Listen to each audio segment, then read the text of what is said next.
Assalamualaikum warahmatullahi wabarakatuh.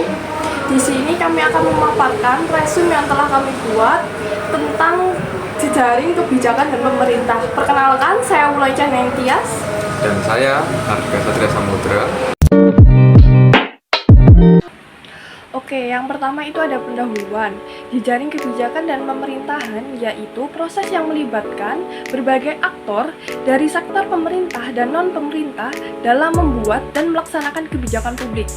Hal ini menekankan pentingnya koordinasi dan interaksi antar pemangku kepentingan untuk mengatasi masalah publik yang kompleks.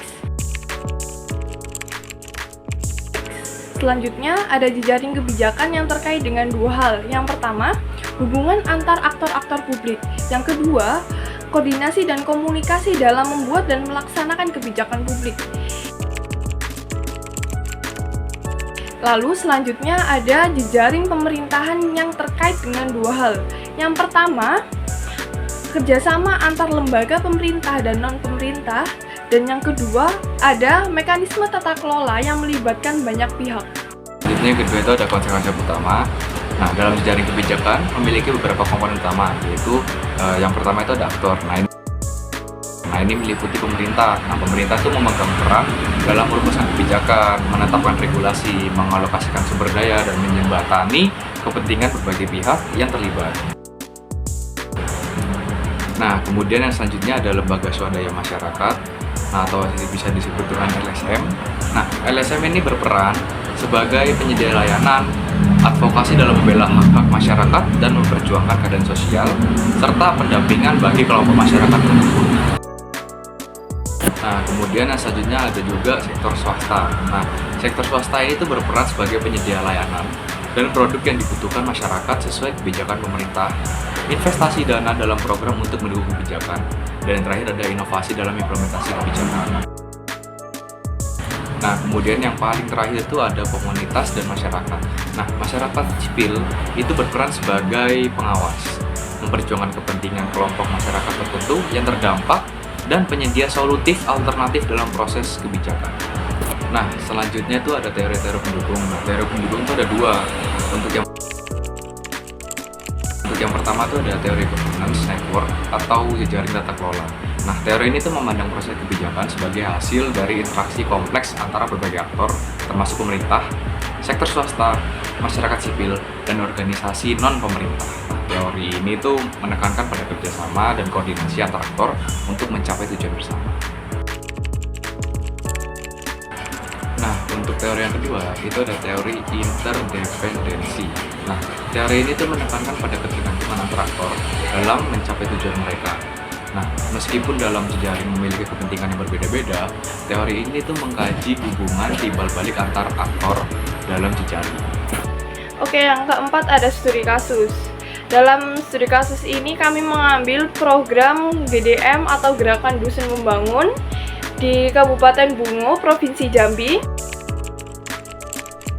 Selanjutnya ada latar belakang. Program ini melibatkan berbagai aktor publik dan bertujuan untuk mendorong pembangunan tingkat dusun dengan memberikan bantuan keuangan sebesar 250 juta per dusunnya.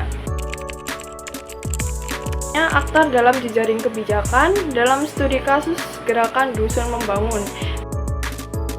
Pertama, ada pemerintah Kabupaten Bungo yang bertanggung jawab dalam membuat kebijakan serta mengalokasikan sumber daya dan mengawasi jalannya program Gerakan Dusun Membangun ini. Dan yang kedua, ada Dinas Pemberdayaan Masyarakat dan Desa yang bertanggung jawab sebagai pengelola dan menyalurkan dana bantuan ke setiap dusunnya. Yang ketiga ada camat dan kepala desa yang berperan dalam memfasilitasi perencanaan dan pelaksanaan program GDM di tingkat desa. Selanjutnya, lembaga masyarakat desa atau LMD yang berperan dalam proses perencanaan dan pelaksanaan program GDM ini di tingkat dusun. Selanjutnya ada organisasi masyarakat atau yang lebih dikenal dengan ormas yang berperan dalam mengadvokasi masyarakat dusun dan mengawasi penggunaan dana GDM ini. Dan yang terakhir ada media massa berperan dalam menginformasikan program GDM dan memantau proses implementasi. Oke, selanjutnya hubungan antar aktor, di mana pemerintahan Kabupaten Bungo bekerja sama dengan Dinas Pemberdayaan Masyarakat dan Desa, lalu ada camat dan kepala desa untuk merumuskan dan menetapkan kebijakan GDM ini. Selanjutnya, lembaga masyarakat desa dan ormas dapat berkolaborasi dengan pemerintah dan masyarakat dusun untuk membantu perencanaan dan pelaksanaan program ini.